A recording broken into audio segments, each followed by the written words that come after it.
जय श्री कृष्ण।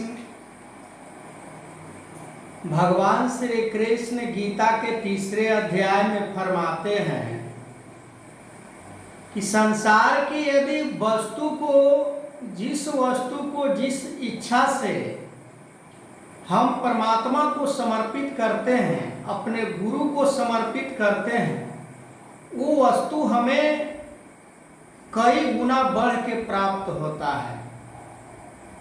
जिस तरह जमीन के अंदर किसी बीज को हम लगाते हैं, वो हमें अनेक गुना वो बीज के जैसे हमें अनाज प्राप्त होता है, या कोई फल का वृक्ष हो तो फल प्राप्त होता है। पर हमें वैसे समर्पण नहीं करना है, हमें समर्पण अपने आप को कर देना है। हमें किसी इच्छा से परमात्मा को गुरु के चरणों में समर्पित नहीं करना है कि मैंने ये समर्पण किया है, हमें इससे अधिक प्राप्त होगा। ऐसा नहीं, ये समर्पण नहीं होगा। समर्पण के मतलब कि अपने आप को समर्पण, फिर शेष कुछ बच न जाए। पर ऐसा आज देखने के लिए नहीं मिलता है।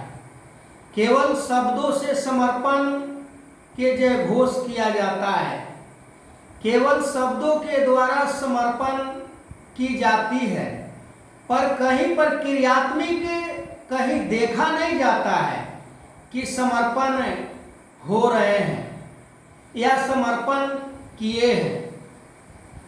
यहाँ परमात्मा को प्राप्त करने का किसी के मन में वो इच्छा नहीं है जो अपने आप को पूर्ण रूप से समर्पण कर दे। समर्पण वही कर सकता है जो संसार के और परमात्मा को महत्व को समझ लेता है। संसार यानी नश्वर जो भी चीज प्राप्त हो रहे हैं हमें, वो नश्वान प्राप्त हो रहा है, वो नाश हो जाने वाला है।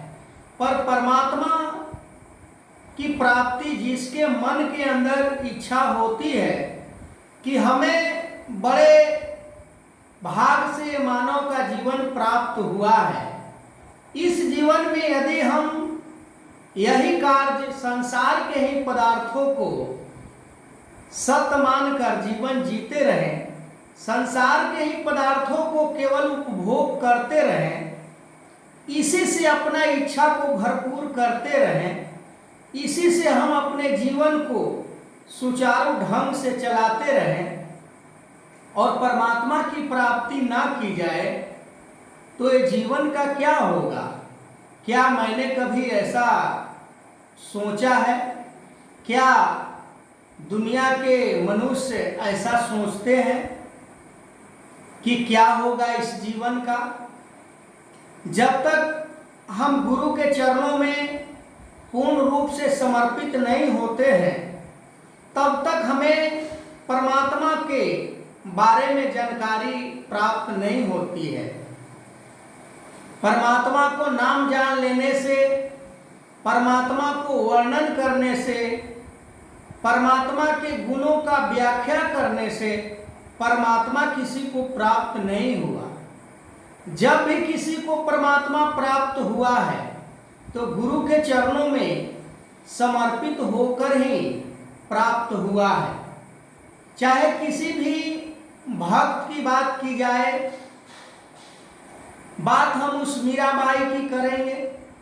मीराबाई एक राजा घराना की लड़की जो गुरु रविदास के चरणों में समर्पित की अपने आप को, अपने धन वैभव को, अपने कुल खानदान को, अपने मान सम्मान को, अपने यश अपजस को, अपने अमीरी होने के सारे गुण को भूलकर, उसके मन में ये भी सवाल आ सकते थे कि मेरा पिता तो इतना बड़ा राजा है, इतना बड़ा धनवान है, हमें क्या जरूरत है किसी के चरणों में समर्पण होने की?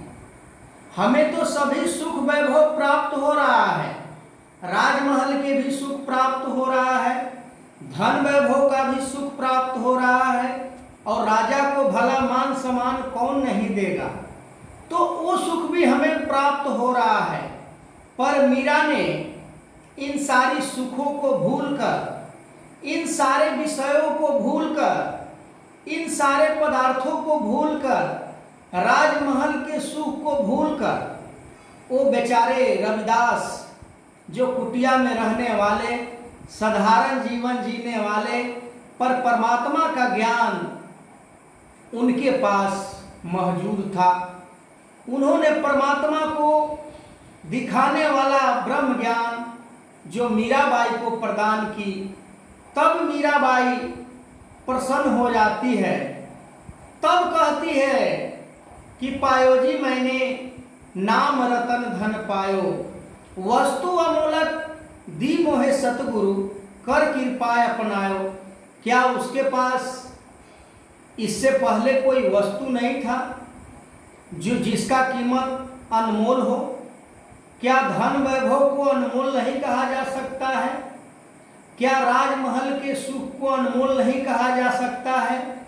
जिस राज में, जिस महल के अंदर ऐसे ऐसे पत्थर के मूर्तियां आकृतियां बने हैं, ऐसे ऐसे कीमती संगमरमर के बने हुए दीवार, जिस महल के रहने वाली मीरा सारे सुख को भूलकर अपने गुरु रविदास के चरणों में समर्पित हो जाती है और पूर्ण परमात्मा को प्राप्त कर लेती है। क्या ऐसा जज्बा हमारे मन में कभी उत्पन्न होता है? नहीं। हमें दुनिया के धन वैभव केवल प्राप्त हो जाए, यही मेरा भक्ति है, यही मेरा संसार में यश दिलाने का काम करेगा। आगे मैं इस वीडियो को कंटिन्यू करूंगा। तब तक के लिए जय श्री कृष्ण।